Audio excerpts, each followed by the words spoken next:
MMA fortune teller. The teller. What's up, you guys? The teller checking in for Fight Night Blaydes versus Volkov. Really excited for that main event spot. You guys know the drill. We're going to be getting to the entire fight card here in a little bit, but we got a lot more to talk about than just Blaydes and Volkov. At least initially, we had an excellent card take place last night. At least it might have not have been excellent on paper, but as far as in reality, man, it definitely delivered. We definitely got to talk about Fight Night Calvillo versus I. As you see here, we'll go through the results. I do want to apologize for the audio in my in last week's fight prediction video / breakdown. The audio was a little bit off. I believe that I kind of fixed it. Hopefully this sounds a little bit more pleasing to you guys, but I apologize for all you guys that noticed that and kind of had to listen through that for as long as the video was. I had the settings were a little messed up with the microphone, so and I still have to mess with it some more, but hopefully this is a lot more pleasing than it was at least last breakdown. But yeah, man, here's the card. We're going to get into all of it, my bets and whatnot. Cynthia Calvillo came through. I did have her to win this fight. She looked a little bit more dominant than I even thought that she would have. Hesitated on the play on her. Didn't pull that trigger, so... but a guy I did pull the trigger on was Marvin Vettori. You guys all knew I was high on him. Had a 5-unit play on him. He showed to be just, way more professional. His grappling's there. Marvin Vettori, I've been telling you guys, he's the real deal. So expect him to keep running through the division. In the next fight, I had a 3-unit play on Kevin Aguilar, a split decision loss. I thought that he won that fight. Everybody in the Fight Companion video thought that he won that fight, and unfortunately, he didn't get the nod. And honestly, he didn't really perform. So it was like one of those types of fights where I wasn't really too disappointed because he didn't really perform how he should have in general. He should have dominated that fight. Charles Rosa was getting wobbled with every little jab, and then all of a sudden Aguilar just was out there, flopping around towards the end of that fight. So Andre Fili came through, did get tagged with a nasty shot. That was a split decision victory for him. Probably should have been unanimous. Jordan Espinosa came through. Also hesitated pulling the trigger on him for an official bet. If you guys are catching on, it wasn't a profitable night for me, but I pretty much called all these fights, man. Did very good overall on the fight selections. Agapova looked good against Hannah Cyphers. Merab Davashvili. Everyone in the Fight Companions calling this guy a little miniature Khabib. Julia Avila went out there and just finished Gina Mazzani very quickly. Tyson Nam, this is a fight that was very interesting. I had a 3-unit play on Adeshev, so I started the night off already in the hole. This guy Adeshev, I didn't get to really break down this fight in particular because it was a kind of a last-minute fight, but this guy Adeshev is the real deal as far as the striking goes. He's a K1 kickboxing champion. I'm familiar with the guy. I was watching a lot of videos on him. He looked to be very impressive. Even in his MMA bouts, I know he doesn't have a lot of them, and he looked good, though. He was stuffing the takedowns of his opponents. I know they were lower-level opponents, but Tyson Nam is a guy that he goes after. He likes to strike. He's never had a submission victory in his career. I thought this all was going to play out perfectly into the hands of Adeshev. And honestly, as the fight started, Adeshev hit him with a nice little combo, and I thought it was going to play out perfectly. The only thing I was worried about was maybe if Nam was in better shape and wore him out, but I did not see what happened. I did not expect that to happen, and anybody that says they saw that, I don't know, man. Tyson Nam he's usually pretty sloppy with his striking. I know he has power, but how are you going to connect on a guy that's a K1 kickboxing champion? So that was what it was. And like I said, with those 2 losses, if Kevin Aguilar would have got the nod, it would have been a profitable night for me. But it is what it is. The streak ends. I don't even know. You guys tell me how many cards it was in a row. 11, 12, fight cards in a row. Anthony Ivy did not show up. This guy Aguilera looked good, man. We talked about the power that he has. We were maybe a little bit worried about his cardio, but that didn't even matter because the fight never left the first round. So just to touch upon that, man, that was the fight card. Cynthia looked good, man. Cynthia looked really good. And we actually did do a play on Cynthia, but it wasn't one of my official plays. We did do a play on her for everybody that was in the Fight Companion. We kind of all joked about it. We talked about it. We said, let's do a little bet on Cynthia, make the main event, make it an exciting fight. And it was probably like the equivalent of like a 0.5 unit play for me, if that. But, nevertheless, it was nice to put some more money in my pocket at the end of the night there. So, that's it for that fight card. Put that one in the books. Now we got Curtis Blaydes taking on Alexander Volkov. I'm excited for this fight card. I think there's some good fights here, like I said. Before we get into this, I want to touch upon a few things. If you guys haven't already, please go follow me, man, over on Instagram, man. MMA Fortune Teller _.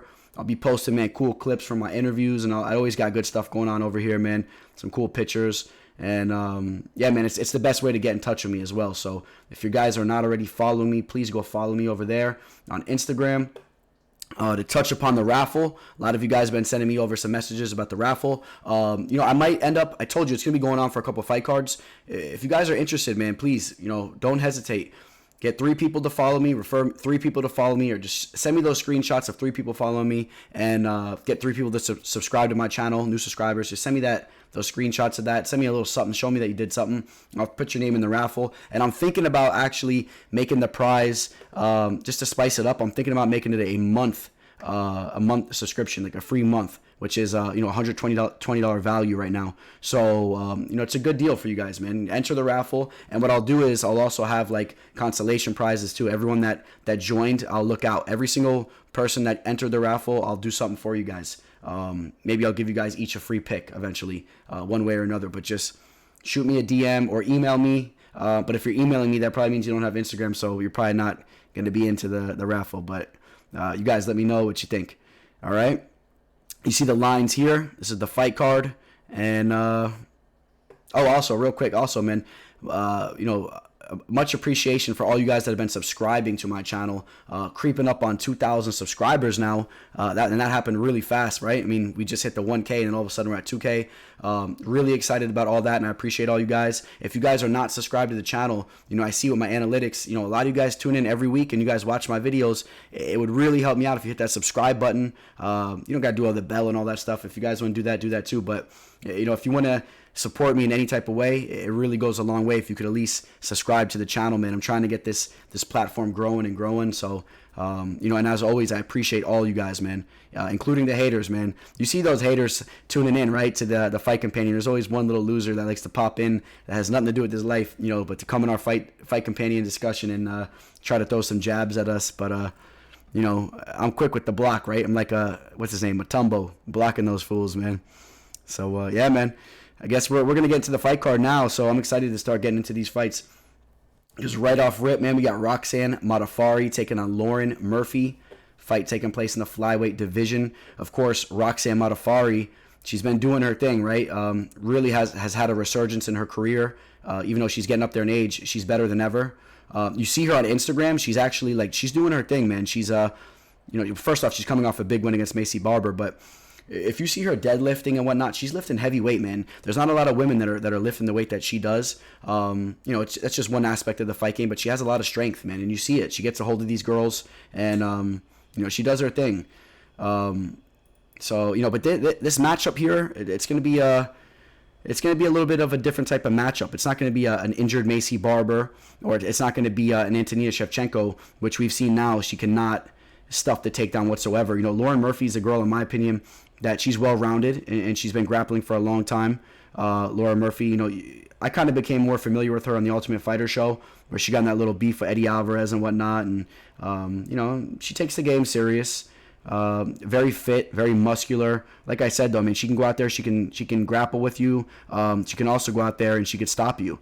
We saw her do that recently too, right? She got a finish over Mera Romero Barella. Yep, got that nasty finish in the third round. So it looked good there. And then she had a split decision victory over Andrea Lee, which I know she spoiled a lot of people's party that night. That was Dominic Reyes versus John Jones. That event, if I remember correctly. And yeah, man, so she snuck that win off.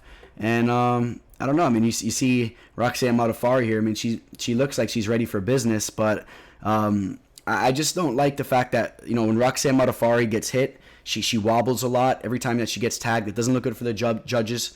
And it happens in every fight. I really expect that at one point in time in this fight, we're going to see her get even just a little bit touched up with a jab and a little straight. And you'll see her start wobbling. She's going to be diving for takedowns. And I think that Lauren Murphy will be able to stuff those takedowns.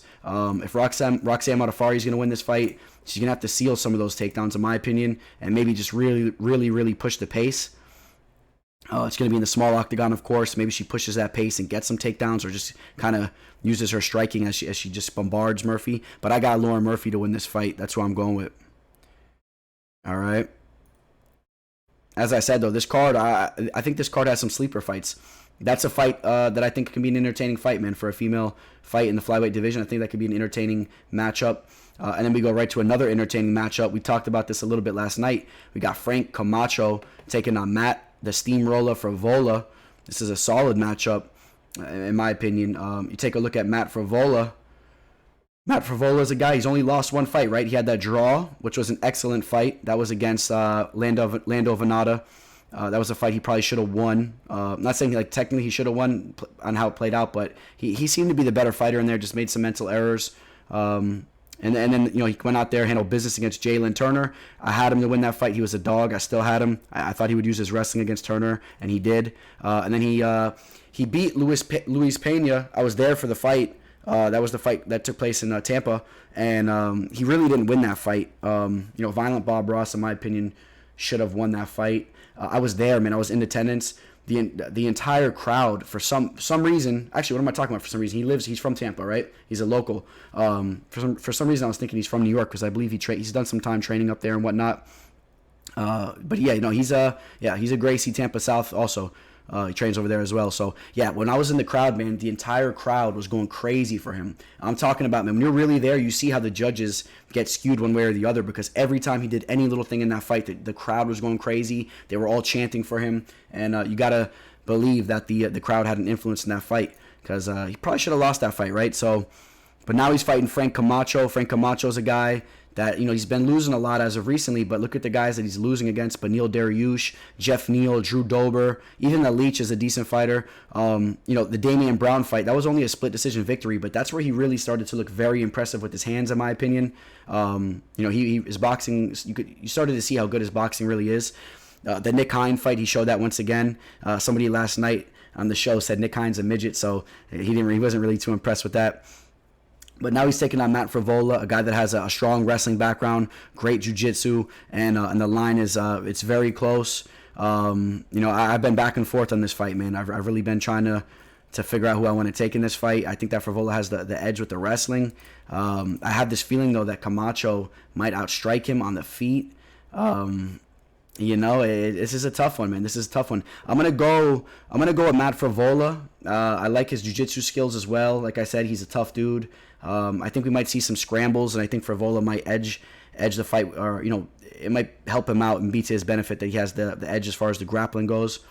You see him here on Dana White's Contender Series. He looked pretty good, man, in his little debut that he made. And but again, I've been back and forth on this fight, so I'm not going to change it up, but. Yeah, I'm gonna roll with Matt Frevola, but it's a very close fight in my opinion. There's Frank the Crank.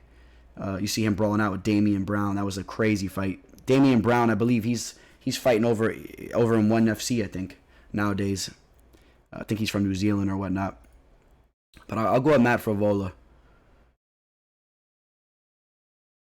All right, let's see. In the next fight, we got Courtney Casey, man, making a quick return, right? Remember, we were just talking about her not too long ago, and she's taking on Gillian Robertson. Gillian Robertson, man, the Savage. Pull up her IG real quick. You see her, I don't know if you guys can see it over here in the corner, but training with Hannah Goldie. She's styling for you guys. And, I think she's a little bit, I think she trains over at American Top Team. She's a little bit north of me, though. I think she lives up in Jupiter or Stewart or something over here in Florida. And this is a girl that, you see her over here training with some of the best of them, man. What's his name, man? His name's slipping my mind right now. Din Thomas, man, a legend. from American Top Team. But actually, Din Thomas, I'm not even sure if he's over at American Top Team anymore. I think he's been bouncing around. I think there was some kind of beef with him. He didn't like how they were trying to control him or whatnot. But nevertheless, an excellent coach. Jillian Robertson, her jiu-jitsu is very good. She's, in my opinion, that's her specialty. Courtney Casey, you see her pulling off the armbar in the fight that we were talking about earlier, the Mera Romero Barella fight. That's a dangerous thing. If Courtney Casey's using her jiu-jitsu like that, if she's showing that her jiu-jitsu is coming around, we already know she can strike. That's her specialty, at least in my opinion. I think she's an excellent striker. She's only 33 years old. As you see with some of these women fighters, it's not that big of a deal as far as the age goes sometimes. Courtney Casey, you take a look at her resume. The 9-7 does not really sum up what kind of fighter she is right now at all, in my opinion. Coming off the armbar victory, the Cynthia Cavillo fight, obviously she's the real deal. She took out Angela Hill. Angela Hill is a girl, in my opinion, that's extremely underrated. She's starting to get some notoriety. People are recognizing who she is now. But Angela Hill's a good fighter. The Michelle Watterson fight, a lot of people thought that Casey cast iron, Casey won that fight. Courtney Casey, excuse me. A lot of people had her winning that fight. The Felice Herrig fight was very close.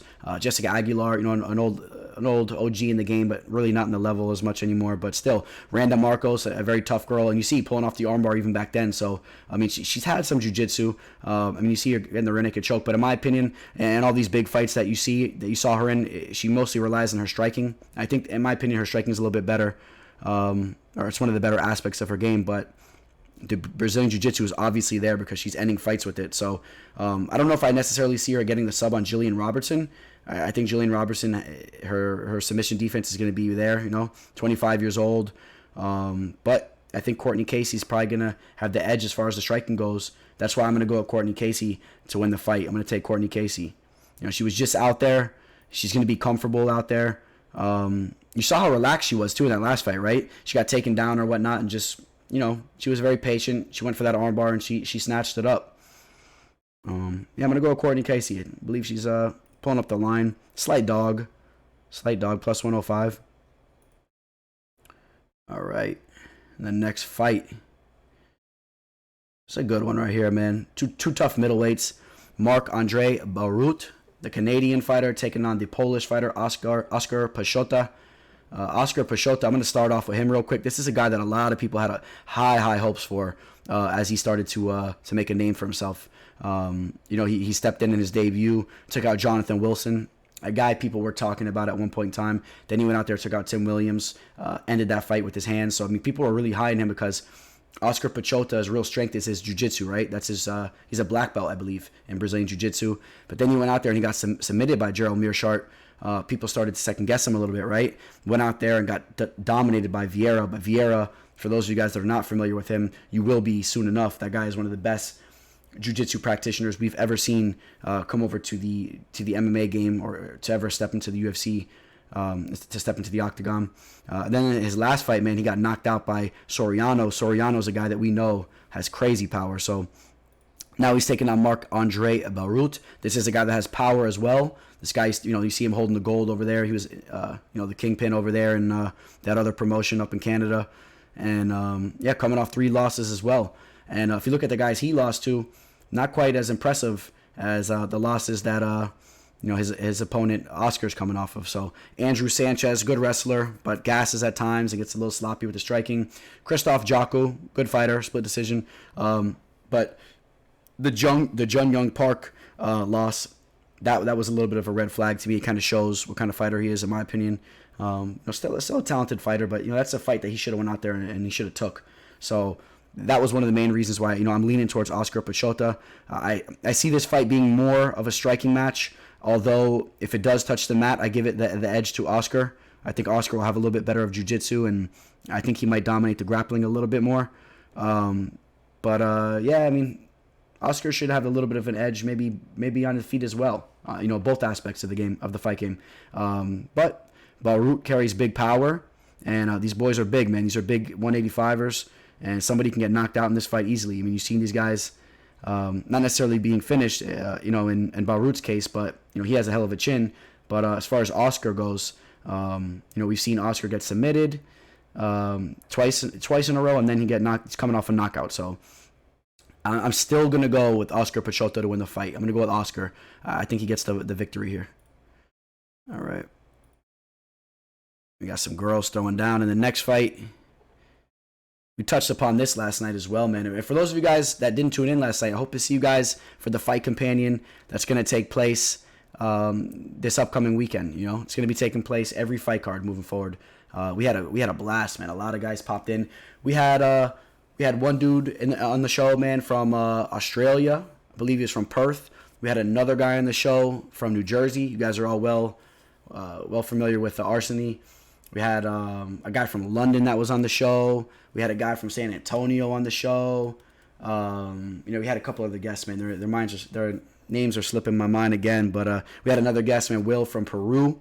Will was tuning in as always, man, looking sharp. Had a leather jacket on, and that's my boy, man. Shout out to you, Will. And actually, I don't know if you had the leather jacket on, but you usually do. Either way, man, you were looking sharp, and talked a little bit about some soccer capping as well. But I'm rambling, but the point I'm making is I hope to see you guys. I hope to see you guys in the next fight companion taking place for the main card of this Saturday's event. This event that we're breaking down. Now we got Tecia Torres taking on Brianna Van Buren. Brianna Van Buren, this is a girl that looked very good in her last fight. She was an underdog going into that fight. You know, she's small. A lot of people slept on her for the sheer fact, I guess they thought her opponent was just, would be the bigger fighter, and she was a tough Brazilian fighter in Livia Hanata Souza. But that was not the case at all, man. Brianna Van Buren dominated that fight. And I specifically remember, even before I ran the tape back, I specifically remembered Daniel Cormier praising her grappling and whatnot. I believe it was Cormier. Really, really was impressed with her wrestling abilities. She's small, though, but so is Tecia Torres. I think this is more of a stylistic matchup, right? Tecia Torres should be the better striker, probably. But then, Van Buren, she's strong. She has the wrestling. She probably gets some takedowns. And Tecia Torres has been really having a tough time and getting a victory inside the octagon, right? I mean, she lost, 3 in a row, I believe? 4 in a row. Now, I mean, if you take a look at the girls she's losing to, Jessica Andrade, Joanna Young-Jacek, Zhang, and Marina Rodriguez, just really got beat up in all those fights, man. She really got beat up. That was the narrative of all those fights. It wasn't like she really got controlled and held down for the majority of those fights. Jessica Andrade did. I was at that fight. I believe I was at that fight live. Andrade got takedowns for sure. But the other fights, she got beat up on the feet, and she's supposed to be a striker. So, but again, look at the level of competition. But Brianna Van Buren, I kind of like the fact that she has the grappling in her back pocket. People are high on her, man, minus 220. Tecia Torres plus 180, maybe some value in her. You see Tecia Torres there. We're gonna talk about Raquel Pennington in a little bit as well. Raquel Pennington, I believe that's her wife. Yeah, she said yes. So that's cool that they're both fighting on the same fight card. I'm sure they were training together, of course, and getting ready for this, and should be ready to go, right?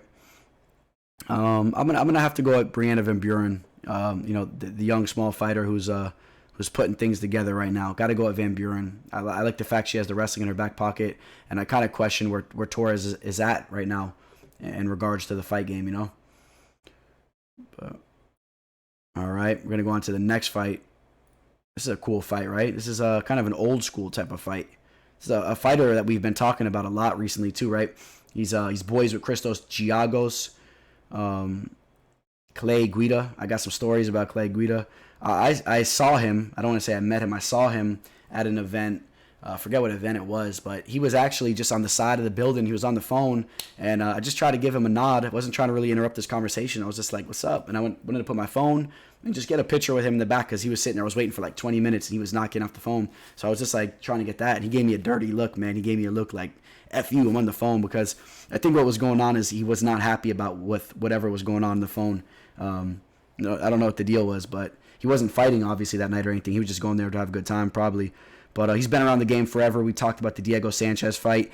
Clay Guida is a guy, man, that always brought the energy, right? I mean, you take a look at him here, man. You remember at the weigh-ins, Clay Guida was a guy that was always jumping around from the get-go. He was a guy that always pushes the pace when he steps in there. He's a little bit up in age, though, coming off a loss to Jim Miller. And, do you guys, just to throw it back, man, to run it back, do you guys remember, Clay Guida was a heavy fan favorite back in the day. Not to say that he's not anymore at this current time, but if you guys remember when he took on Gray Maynard. When he took on Gray Maynard, he was running away from Gray Maynard that entire fight, and he talked about how he was changing up his fight style, and he wanted to be more cerebral in there and whatnot. And people really started to dislike him for a while. But then, after a while, people forgot about that, and then everyone still likes the Carpenter. And really, he kind of got back into the exciting fights again after that. It wasn't like he just disappeared. I mean, he came back, and we're talking about all the way back in 2012. I mean, look at all the wars he's been through. He's about a 500 fighter though, right? I mean, but losing to some tough guys here and there, but also some guys maybe he should have beat, if you really want to be on the level. Dennis Bermudez, Thiago Tavares, but like I said, he's he is. He's coming off that loss against Jim Miller. He got guillotined. We'll talk about Jim in a little bit as well. Before that, he beat BJ Penn, but BJ Penn is a shell of himself. Charles Oliveira made quick work of him in the first round, of course. But he got the victory against Joe Lozon and Eric Koch. More lower level type of fighters at this point in the game. You know what I mean? No disrespect to Joe Lozon because he's a stud, but now you got Bobby Green, a guy that has underrated grappling, right? Underrated wrestling. This is not a guy you're going to hold down, and Guida's not going to use the ground and pound, in my opinion, here. Bobby Green is a guy that, even though he's coming off 2 losses, both to very tough fighters. Before that, he took out Eric Koch, and really, he's only won 1 of his last 6 fights. But I don't think that necessarily sums up what he's about. Losing to Edson Barbosa, Dustin Poirier, Rashid Magomedov, Drakkar Klose, and Francisco Trinaldo, all talented fighters. I just think that Bobby Green, I think that he's a talented fighter. Like I said, he has the grappling. His striking is not bad at all. This is a pretty cool fight. I don't know if you guys ever seen this, man. This is when he took on Crazy Horse Bennett way back in the day, back in King of the Cage. And Crazy Horse Bennett, if you guys don't know about him, you got to look him up. The Felon, man, he was a wild dude, man. It's just funny to see both these guys going at it. You could check that out. It's online. And but yeah, man, Bobby Green has good striking, and I think everyone's gonna have Bobby Green here. Point me in the direction of somebody that's taking Clay Guida in this fight. The line is Clay Guida is about a 2-1 underdog. Bobby Green right around a minus 235. That's reasonable. I expect Bobby Green to go out there and get a victory. He's only 33 years old. Very skilled fighter. This is a guy that's also still taking the game very seriously. If you follow him over at on his Instagram, this guy loves the fight game. So Bobby Green should get that victory. Now we're gonna move on to the next fight, and another guy making a quick return. Right, Roosevelt Roberts taking on Jim Miller. We were just talking about Jim Miller as well. This is an excellent matchup, right? You got the crafty veteran taking on the young, hungry lion who's trying to make a name for himself, who's coming off a very impressive victory. I told you guys I met Roosevelt. That's right around when he cut his hair off, I guess, because you see him in the other picture with his dreads. Those are gone now. But Roosevelt Roberts, he lives around my way. Bumped into him over there in Sunrise at one of the events. Cool dude. I met him over there. Nobody was even near him. He was just there with his girlfriend or his wife or whatever she is to him. But they have a kid together, I believe. They were walking with the stroller. It was extremely cool. He stopped over. He talked to me, said what's up to me. I told him I had some money on him. He was like, that's what's up. And it was cool. Nobody was out there, and I was running around having a good time. And one of my old good friends took this picture, a real good dude. And let's see. Yeah, but now, back to Jim Miller, man. Jim Miller, you remember Jim Miller, man, a perennial top 10 lightweight fighter for years. If you guys remember Jim Miller way back in the day, man, he was always so complete. The grappling, it was always there. The striking was there. Just now, he's 36 years old in the lightweight division. He's been through so many wars. Just lost to Scott Holtzman. Scott Holtzman's a guy I think is a very talented fighter. And then before that, though, he finished Clay Guida, like we talked about, and Jason Gonzalez. Now, remember, Jason Gonzalez, that was a guy that, he had a very big frame, not the most talented fighter, but a very big frame. I believe I was there for that fight as well. I believe that fight was down here in South Florida. Yeah, it was.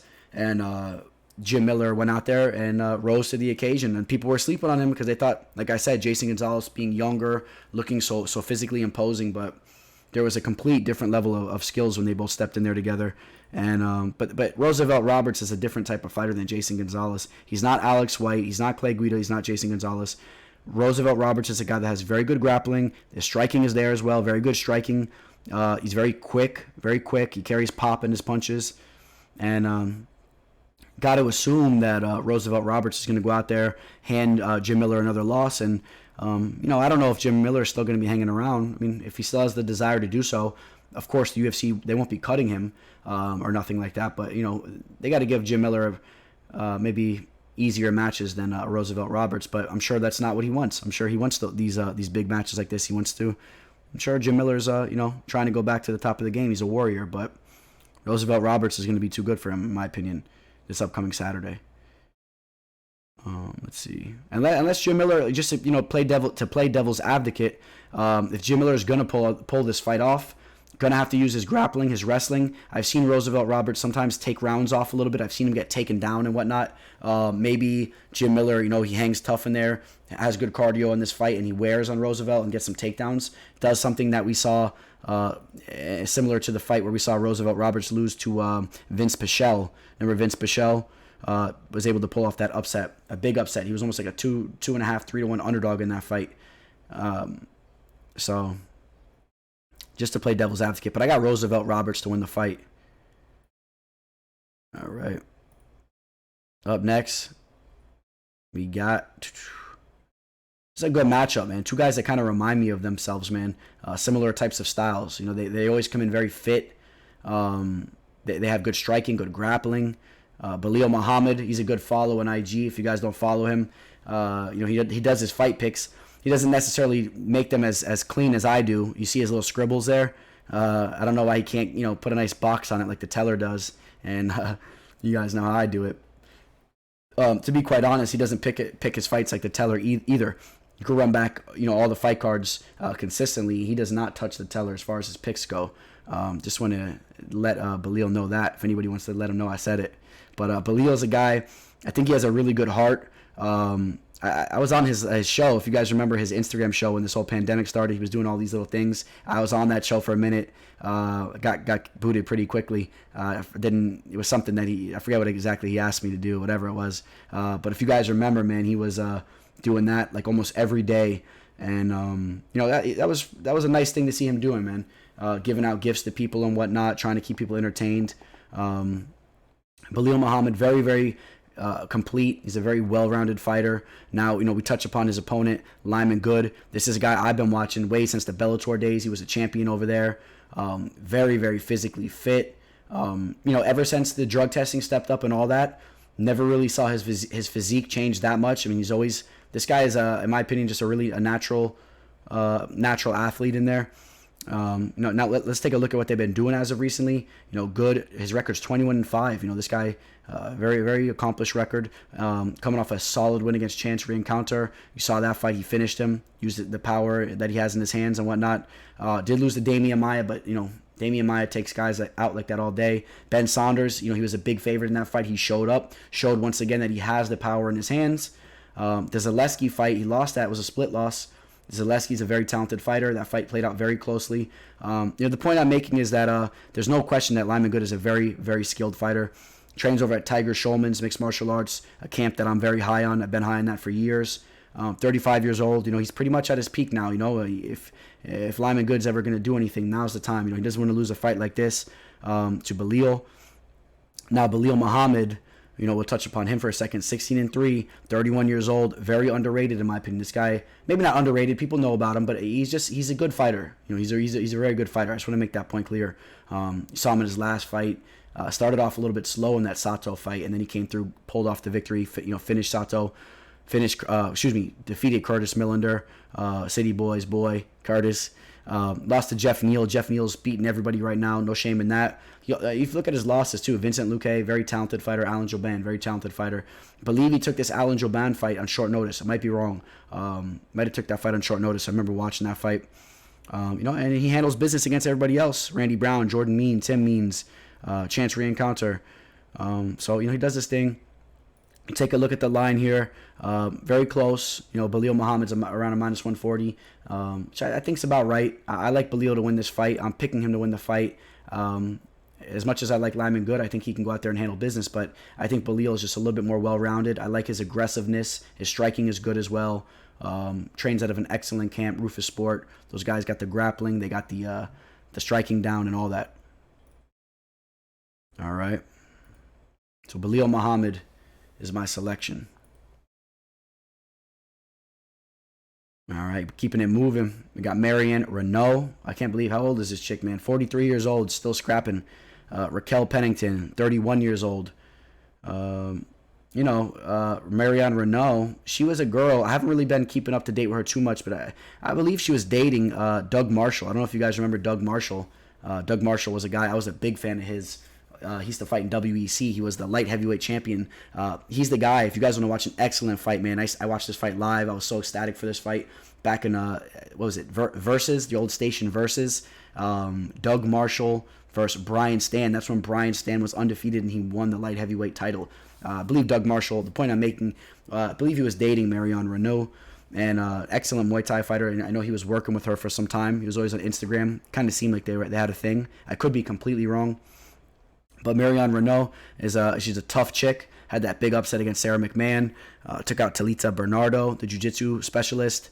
Then she lost those two fights, right? Kat Zingano and Yanni Kunitskaya, the blonde fighter from over there, far out in the east. And yeah, man, I mean this is a big fight for. This is a very, very big fight for Reneau. If she doesn't win this fight, that'll be 3 losses in a row, and she's up there in age. She's about to be 43 years old. Wait a second. Her birthday is June 20th. It's going to be her birthday on the night of the fights. It'll be her birthday. She'll be 43 years old by the time this fight takes place. So she's up there, man, but she's tough and she's fit. She looks like she has some good genes, so it's not like she hasn't really looked too old in there. Raquel Pennington is a girl. You guys know the deal with her. Not the most impressive record, but she's been fighting some of the top chicks, right? Her losses come to girls like Amanda Nunes, Jermaine Durandamy, Holly Holm twice, right? The first time was very close. Jessica Andrade. Now she's taking on Marion Reneau. Let's pull up the line here real quick. Take a look at the line. Raquel Pennington, right around exactly where I thought it would be too. When I pulled this up, minus 140. Just like Belal Muhammad, and that sounds about right. And I kind of feel similar about this fight than the last fight, and the line is pretty accurate on both these. I edged Raquel Pennington to win this fight. I like her boxing. I like her takedown defense. She's tough. I think that she probably, edges this fight with her boxing compared to Marion Reneau, who's been, taking a little step back as of recently with the 2 losses. All right. This is an exciting fight here, right? The co-main event. We got Josh Emmett taking on Shane Burgos. Shane Burgos, man, a guy that always comes in very fit. This guy's jacked up. He's aggressive. Another Tiger Schulman product.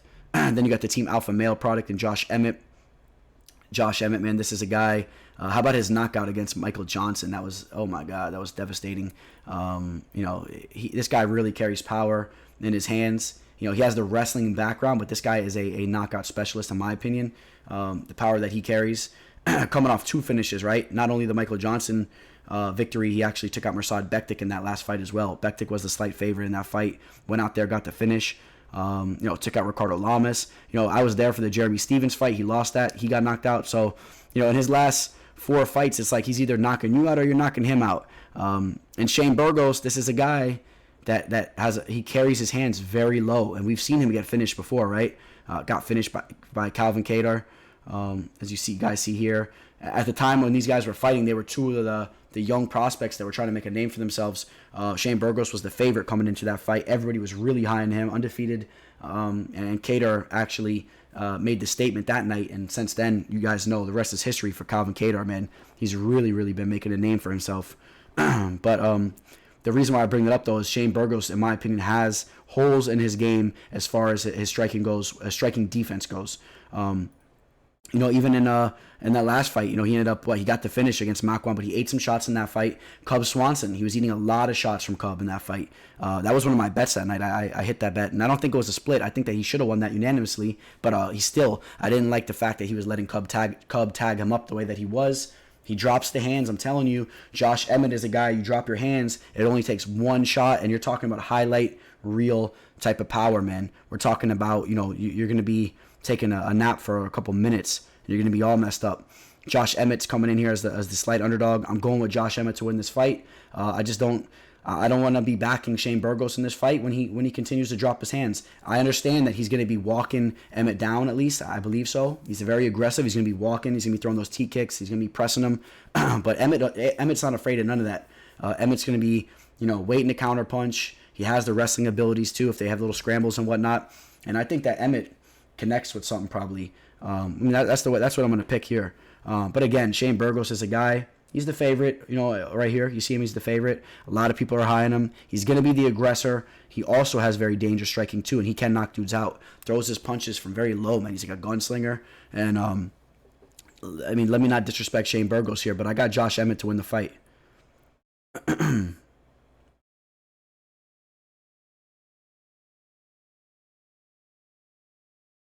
Now, we're here, boys. We're here. If you guys are still watching right now, man, or if you just popped in and you're clicking my timestamps, please do me a favor right now. It would be highly, highly appreciated. If you guys have not subscribed to the channel yet, please do. Please sub to the channel. Please like this video. Let's see if we can get this video to 500 likes. We're gonna have what?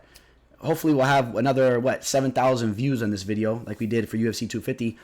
We got all these people watching this video, man. Please look out, hit that like button. I put a lot of time into doing research on these fights. I know I don't always give up my bet selections, but I'm always out here breaking down these fights for you guys, giving my selections on the fights, trying to help you guys make a dollar. And if you could help me out by hitting that like button and subscribing to the channel, and go follow me on Instagram while you're at it, it would go a long way for me. All right. Now we're looking at the main event. This one I'm really excited to break down, right? Talked about this a little bit last night in the Fight Companion. Shout out to the Fight Companion once again. Will be going down this upcoming Saturday. Curtis Blaydes taking on Alexander Volkov. Got to touch upon Alexander Volkov here first for a second, right? I tell you guys this story time and time again, and I'll continue because it was crazy. Had big money on Alexander Volkov against Derek Lewis. It was the right play. I know it didn't cash, but he blew that fight with 11 seconds to go. Came back, absolutely styled on Greg Hardy. Styled all over Greg Hardy. I'm a big fan of Alexander Volkov. And, we talked about this fight last night, and people were saying, Curtis Blaydes should dominate this and that. He should dominate the fight. He may. Curtis Blaydes is such a nasty fighter. His grappling is so serious. His ground and pound is so serious. There's only been one man that's ever defeated him. Of course, you guys know who that guy is, Ngannou. And, but, the thing is, where the line is, it's in my opinion, it's a little ridiculous. I wouldn't want to touch him at minus 340. You're talking about a guy in Alexander Volkov. If he's able to keep this fight standing for the majority of this fight, if this fight really starts to be a brawl back and forth, as long as he avoids being knocked out like he did against Derek Lewis, over time he's shown that he has a solid chin. He's eating shots from the best of them. I don't see any reason why Alexander Volkov would not outpoint Curtis Blaydes on the feet. He's going to be more rangy in there. Just to pull up the, let's take a look. And Blaydes has that nice reach too. But he has the height and a 1-inch reach advantage. Nothing crazy, but the way that he fights, man, he really uses his range very well. He's a big dude. This guy's like one of the towers in there, man. This guy's a giant specimen. But then again, Curtis Blaydes, man. We'll touch upon Curtis Blaydes. Obviously, Curtis Blaydes ran through Junior Dos Santos, the nasty knee there. And 13-2. This guy is the real deal. Let me make that clear, right? This guy's the real deal. Took out Junior Dos Santos, Shamil, took out Justin Willis by decision. He finished Alistair Overeem. Let's not forget about that as well, right? Alexei Oleinik beat him up bad, right? Cut him up bad. I'll be honest, man. I've been so back and forth on this fight. I almost want to pick Alexander Volkov, but I don't know if I want to pick him to win this fight right now, going against Curtis with all the hype that Curtis has and as good of a fighter as he is. I'm gonna pick Curtis Blaydes to win this fight, at least as of right now. From what I'm seeing on tape, I gotta give him the slight lean with the wrestling. The cage is gonna be small. We're probably gonna be seeing a lot of grappling exchanges. A fight that happened a while back was Alexander Volkov versus Czech Congo. That was a fight where Congo really controlled him and held him against the cage. Tony Johnson Jr. did something similar to that as well. And then also Vitaly Minikov defeated him with the knockout. But Vitaly Minikov is a guy that, in my opinion, is a very underrated fighter, man. That guy reminded me of Fedor a lot, man. He was like a new age Fedor. Just to pull him up if you're not familiar with him, because this guy's a fighter, bro. Just knocked out Timothy Johnson in Bellator. His only loss was that BS loss where Czech Congo held him. Other than that, I mean, this guy goes out there and handles business. Kind of like a Fedor, though, right? Against a lot of guys with no names. Not trying to shoot some shots at Fedor. I'm a big fan of his, but you guys remember what Fedor was doing in the beginning of his career, right? I mean, he took out Antonio Silva, DJ Linderman, Peter Graham. This guy was a kickboxer. He armbarred him, but whatever. Off topic, but I'm a fight fan. I'm going to talk about all these guys. I'm a big fan of Bellators as well. Looking forward to having Bellator start to take place as well, right, man? We'll have Bellator cards going down. We're going to have a lot of content coming at you guys when Bellator's back, because I got time. Like that one kid, I got time today. I got a lot of time, man, with what's going on in the world. So you guys are going to be getting Bellator content thrown at you, UFC content, all that stuff, all types of fight companions and all that, bro. So you guys just stay tuned. And I'm going to go with Curtis Blaydes to win this fight. I talked about this fight enough. But again, I think I'm making it clear that as far as betting wise, I wouldn't want to touch Blaydes at that line. Maybe if it comes down, you do something with it if you feel comfortable. Or Alexander Volkov is a live dog at those odds. So although I'm picking Blaydes, let me be clear, there's value on Volkov. And just to touch upon that again, remember, I do my picks. I do my overall picks here. But betting is also, it's a different game, right? If you're betting, you're trying to make money. It's not always about necessarily just making your picks straight up. But I try to break these fights down to the best of my ability, share my knowledge with you guys. And just remember, when it comes to betting, though, it's a whole different type of game. If you see this line on Volkov continuously just get better and better, when I say better, I mean, more of an underdog, you get paid more for it. I mean, it's baiting a lot of people to bet on it, in my opinion. Let him get in the 300s plus 3 something. I mean, I don't know about that. Got to go with Blaydes straight up, though. All right. That's going to wrap up the show, man. I appreciate all you guys that's tuned in, that stayed here all the way to the end of this video.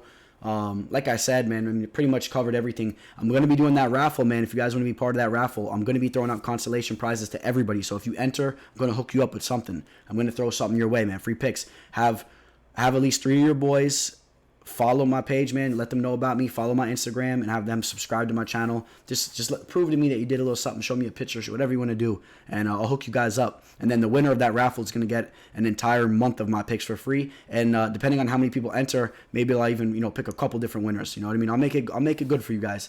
Just it helps me out too. So if you guys can help me out with that, that's going to wrap up the show. It's been a good one. MMA live discussion, of course, will be taking place Thursday. And I'll have a special guest. I'm not going to announce who it's going to be right now. Working on that, ironing that out. A couple guys I'm talking to, and I got some big shows lined up for you guys. I touched upon it last night. Some big names that I'm working on. Should be exciting, man. There'll be some good shows. And on that note, pretty much nothing else to do but sign out. So I'll sign out, man. Signing out, the Teller.